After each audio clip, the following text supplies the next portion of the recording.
that in some homes, roles were more defined. Okay? But I didn't know that growing up. Some of you have met my family, and my dad had more domestic skills than my mom. Okay, so he was the one that if you had a piece of laundry, that it was important that it stayed the same size and held its color and things like that.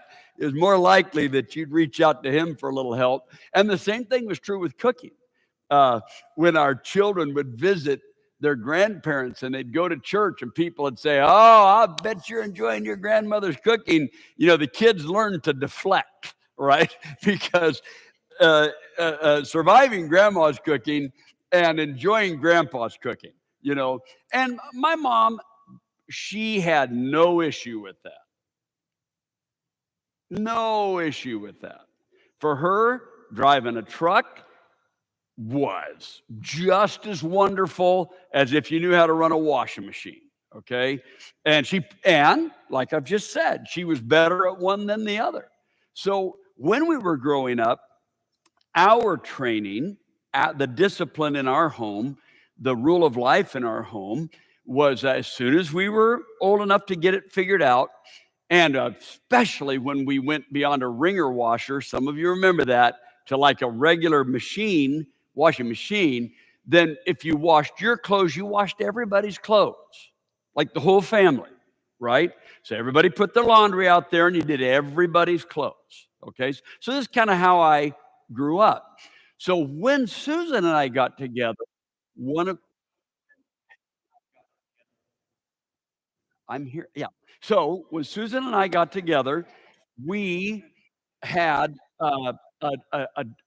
some movement to do, and one of the reasons was because we were raised in two different atmospheres. So in their home, what you would consider some like a tighter definition of roles was wide awake. Okay. So in their home, like uh, her mom was the housekeeper, she kept the house. Okay. Her dad did outside work, and her mom later did a little bit of that. Uh, Her mom did the 99.9% of the inside work.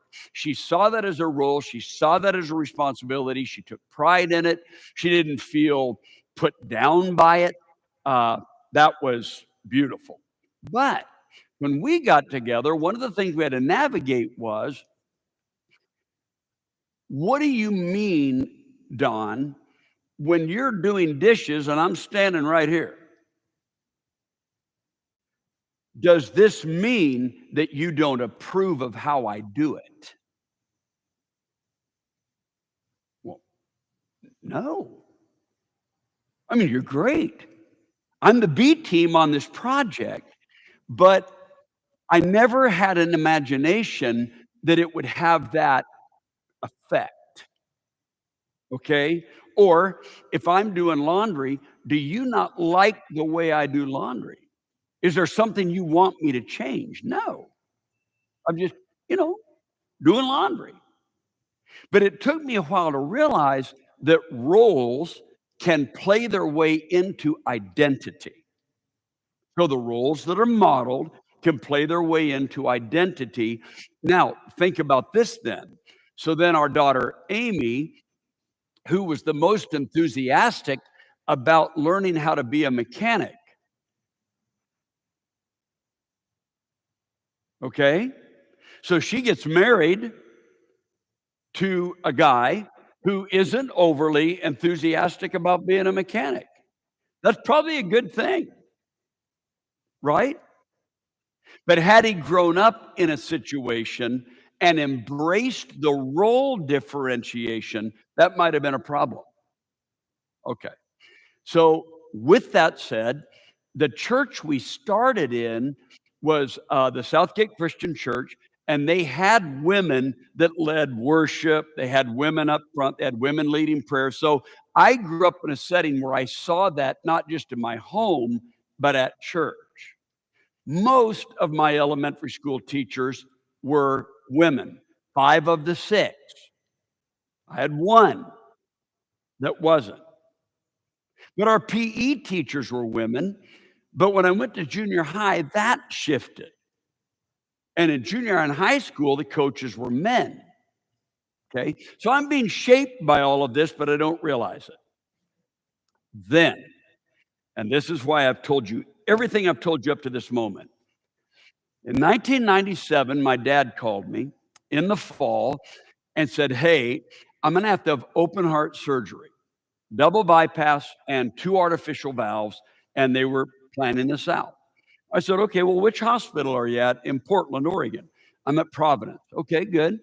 And how do you feel about your cardiologist?" He said, "I love her." Now, here's what I realized. I had experience with female leadership, but not a vocabulary of female leadership. Those are not the same thing. When he said that his cardiologist trained at Mayo or no, Cleveland Clinic was a female, I noticed a hitch in my system. I felt it. But I thought, well, what's that about? But I felt it. And I'm trying to be transparent with you this morning. I'm trying to be transparent with you. I thought about, do I even admit that this was going on? And then I thought, well, that would be ridiculous not to admit that that was going on. It was absolutely going on because I felt it. And then I felt the feeling of, well, what is that about? If she's a great doctor and he has great confidence in her, what is happening to me? And what was happening is I realized the difference between experience and vocabulary. I had seen female leadership my whole life, but I was raised at a time when the vocabulary of female leadership was different. So I started thinking about this, and I'm going to ask for a quick show of hands. How many of you had a female principal for one of your schools? A female principal. Raise your hand. High. Look around the room. All right. How many of you had a male principal? Is everybody paying attention? Right? The CEO of General Motors right now, male or female? Who said it? Female. Right now, General Motors. She came up through the ranks. She got a great story. But how many of you, just for a moment, thought auto industry, Detroit, probably a guy? Come on, seriously, I'm being dead serious. You see how this goes on inside of us? Whether we like to admit it or not, it's in there. It is in there. And it bugs us a little bit. It doesn't just bug us that we have it in us, it bugs us that it was a thing. If you go to Egypt, there's this fabulous temple that has been excavated of Queen Hatshepsut. She's one of the female pharaohs. In public, she wore like facial additions, not like a mask, but like a traditional, like a replica of a beard, in order to navigate being a female leader. Look it up. Look her up. Queen Hatshepsut. Just look her up.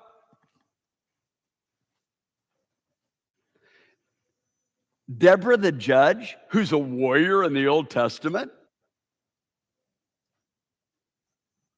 Right? How many of you find it more palatable? The lady that blessed Jesus, Anna, she's 84 years old. This is in Luke chapter 2. How many of you find it a little more palatable when it says Anna the prophetess instead of Anna the prophet? But if you're reading it in Greek, it's Hannah the prophet.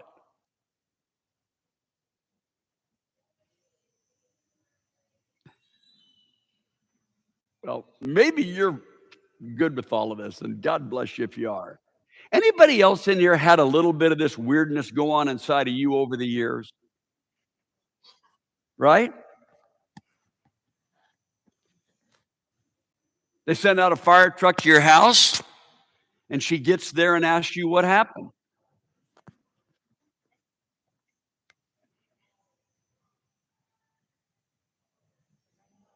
You got pulled over by the police. Was she nice? Did she let you go? Did she give you a ticket?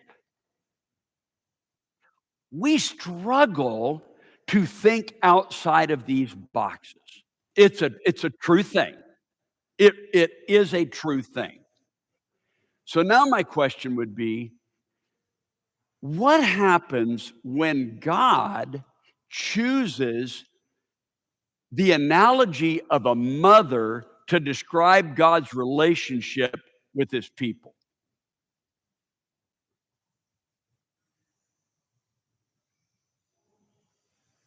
What do we do with that? Well, we're going to do something with it. Okay. So look at Matthew 23. Matthew chapter 23. All right. Jesus shares very transparently with the religious leaders exactly what he thinks of them. And boy, I mean, it is, I don't know how long that was stirring around inside of him, but by the end of 23, they had a real clear view. It is considered the most blunt excoriation of their practices of anything Jesus says. But now, this is the famous one, you strain out a net, swallow a camel chapter. Look at the end. Verse 37. O Jerusalem, Jerusalem, you who kill the prophets and stone those sent to you. How often I have longed to gather your children together as a hen gathers her chicks under her wings, but you were not willing. Look, your house has left you desolate.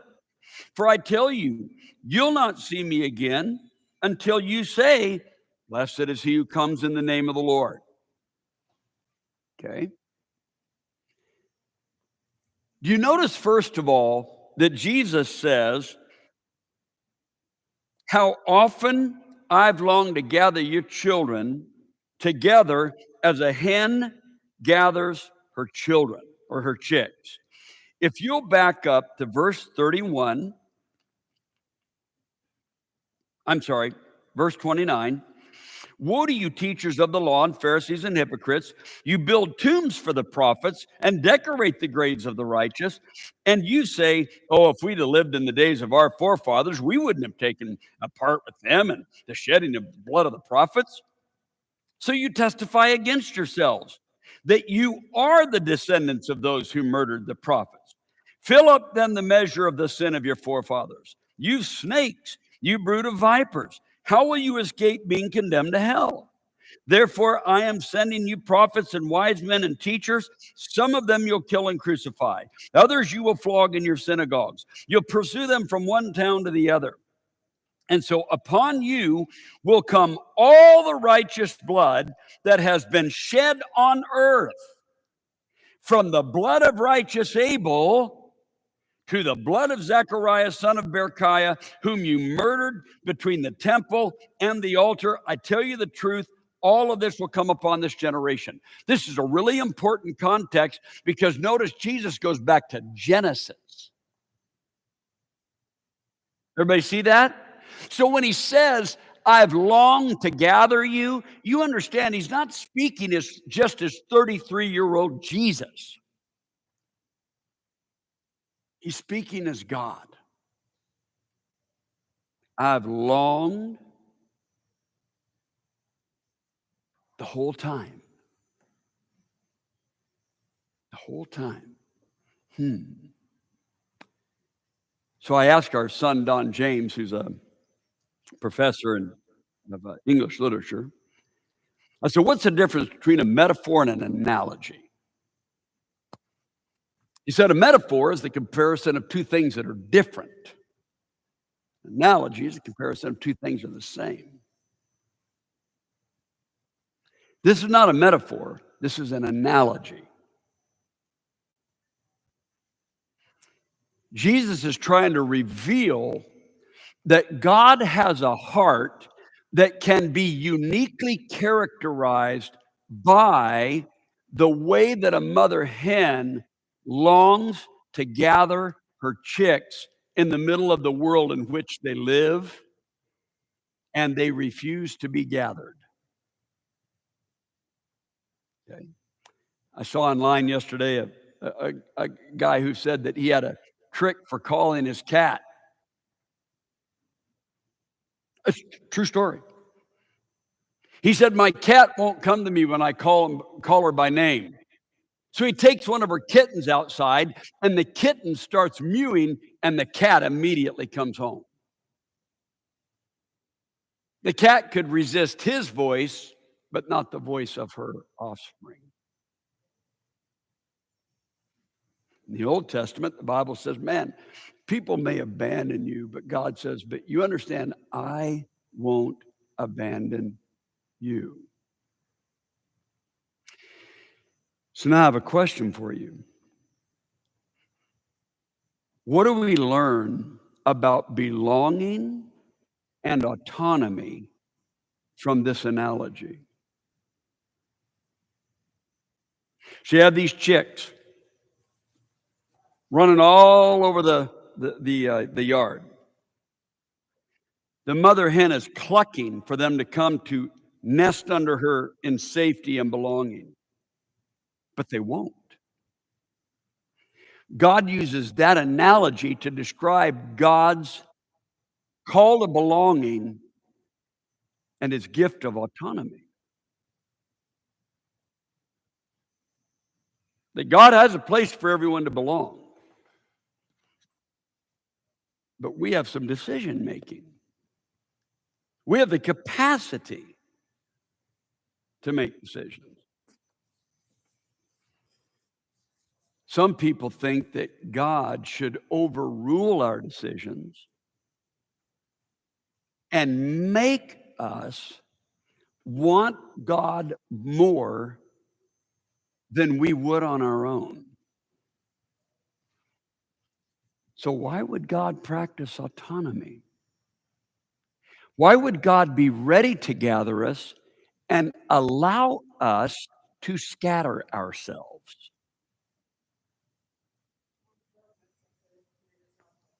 Say that again.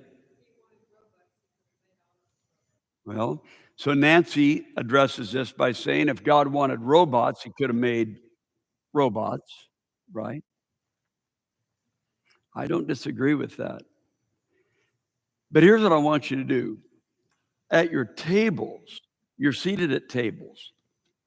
What I would ask you to do is just think through, why would God value autonomy so much that God would use the analogy of the longing of a mother hen to gather her chicks and then say, but you didn't want it. The reason he says, the reason you're not gathered under my wings is because you didn't want something the way I wanted it. You didn't want something the way I wanted it, which means what? We have autonomy, stunning autonomy. So what I want us to start with at the tables is, why would God so value autonomy? Why is God doing that? And I don't want to give you any more prompt than that. Why is God so valuing autonomy? Give it a shot and see what you think. Okay? Give it your best.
Your table, which means allow everyone a chance to share. Be sure and do that.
All righty, friends.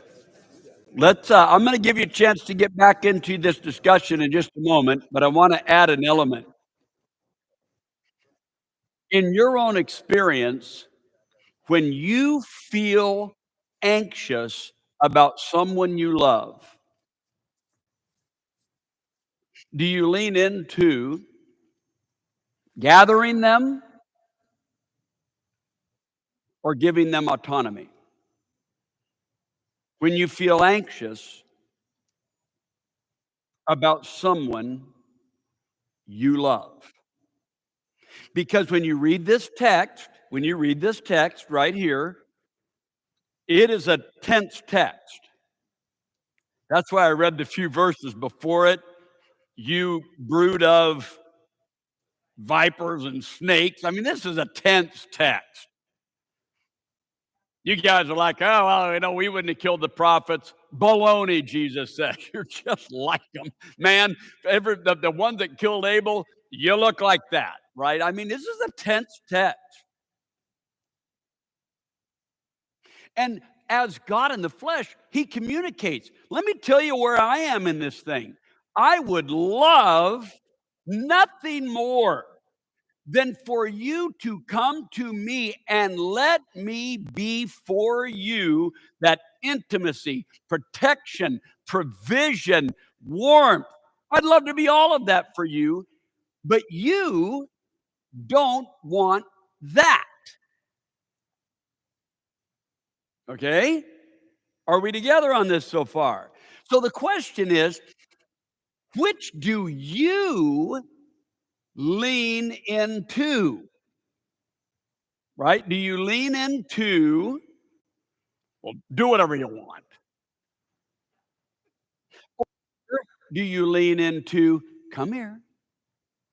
So now you're back at your tables. Which do you think you lean into? And if you say, well, sometimes it's this and sometimes it's this, okay, fine. Explain that.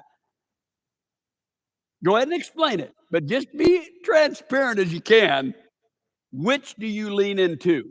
And I'll let you back into your groups.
Raise your hand if you would admit that you kind of lean toward autonomy.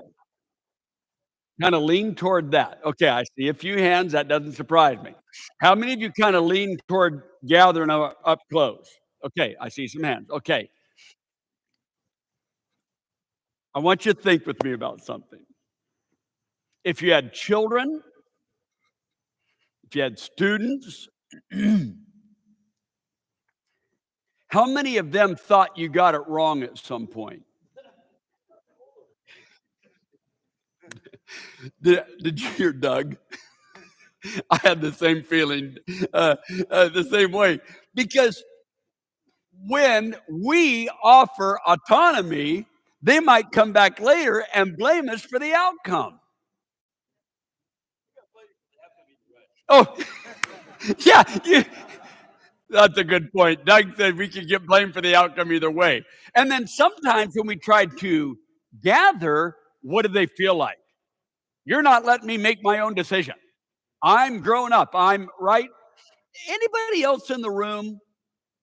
Okay, so there's Lisa and Doug and I in the room. Anybody else in there? Okay, Charles had two hands up there. Can we admit that belonging and autonomy is a messy endeavor? It is a messy endeavor. It really is a messy endeavor. Let me illustrate this way. I have had some negative, a few negative experiences with the police that were not my initiation. I've had quite a few that were my initiation, so I just want to put that out there. But I've had a few that were not my initiation. But I almost assume that if, like the shooting in Buffalo, New York, at the grocery store, if they hear that's happening, they ought to show up. If somebody calls them, they ought to show up. So, can you have a negative experience where you think you shouldn't have called me out for X, but if I call you, I want you to respond? You feel the movement on that, right? When I was growing up, uh, um, I am 63, and I'm telling you that because there was a gap in the United States draft. There was a gap. So people and Elliot, my friend Elliot, raise your hand right here. In Elliot's age group, he's a few years older than I am. He was in that group. I wasn't in that group. I was glad. I'm just telling you. I was glad. But if someone attacked the country, wouldn't you hope that there would be someone to do something? You get the weird struggle with this? You and I, we could be principally against war in principle. But if someone attacked, we might want someone to take action. How many of you liked going to school? Seriously, it's fine. I mean, beautiful, right? One of my weird memories about middle school is the day that middle school started, I was at home. I'm just at home. our family wasn't in a super strong spot at that moment. And about 10 o'clock in the morning, the accountant for my dad's construction company, and the office was on the same piece of land as our house, came outside and said, her name was Enid. She said, "Didn't school start today?" I said, "I don't know. It's 10 in the morning." She's like, "I think you should go check that out." I get on my sister's bike and I ride to Dale Lickus Junior High in Southeast Portland, Oregon. And sure enough, school was in session. So I parked the bike and walked in. I ended up in Mr. Curry's homeroom, and it's all right. But I got to be honest with you, if nobody told me school was starting that day, there wouldn't have been an impulse inside of me to go to school. And that remained into our adult years. So there was a balance in our home between the days that I thought no kid should have to go to school today, and I'm the driver. So I take a vote from our children who wants to go to school. They didn't always want to go to school. I with them. Solidarity. Today is a great day to not go to school. Then I would come home to a school teacher, and I was often met with disagreement. She didn't feel like my judgment was great on those days. Over time, I came to that. But all of our kids, we have a lot of academic success among our children, and they attribute it all to her, and it's probably true. My mantra is because of them, they succeeded. Because of me, they had a better time doing it while it was happening. But we kind of get how we lean in and out of things. That our own children at times, our youngest is 34, our oldest will turn 40 this week, and our own children at times have expressed their pain where they felt like there were times that they really needed me to step in, and I didn't feel the intuition, and I didn't. That is a true thing, and I didn't. It's not that I don't love them. I didn't feel the intuition. I didn't feel the impulse. And they would look at other parts of my life where they saw intuition and they saw impulse and would wonder, why did you feel it there, but you didn't feel it here? Well, that's a real conversation, and that's a good conversation. It's an adult conversation. It's a meaningful conversation. It doesn't feel great, but it's real, and it was good. Okay? So we, as God's children, are not always going to think God got it right.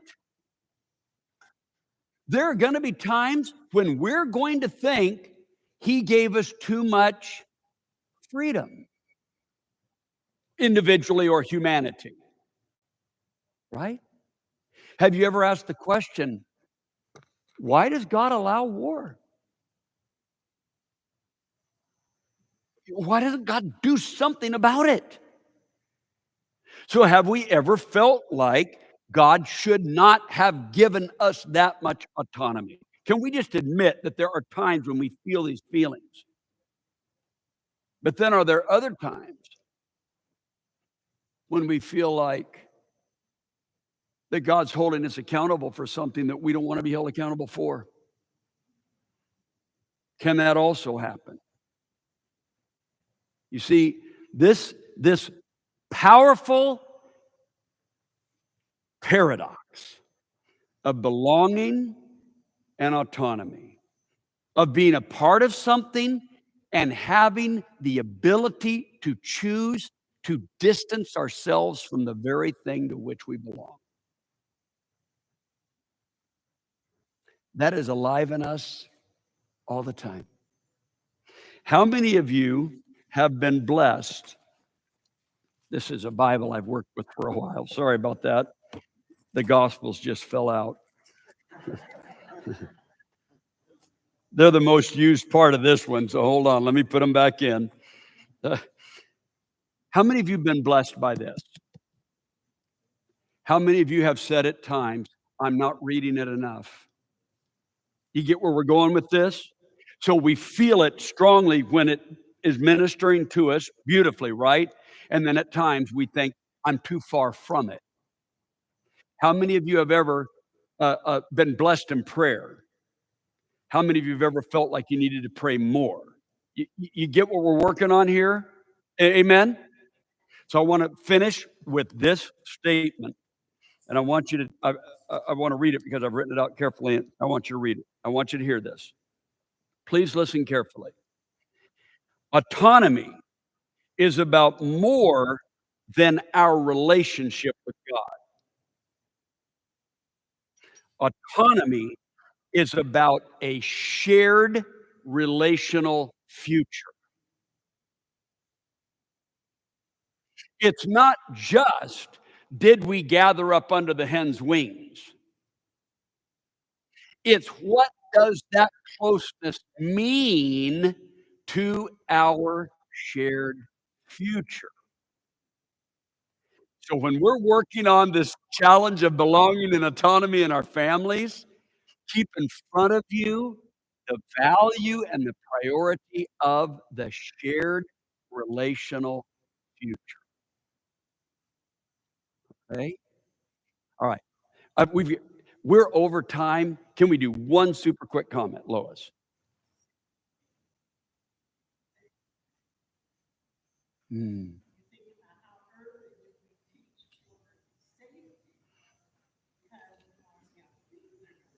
yeah.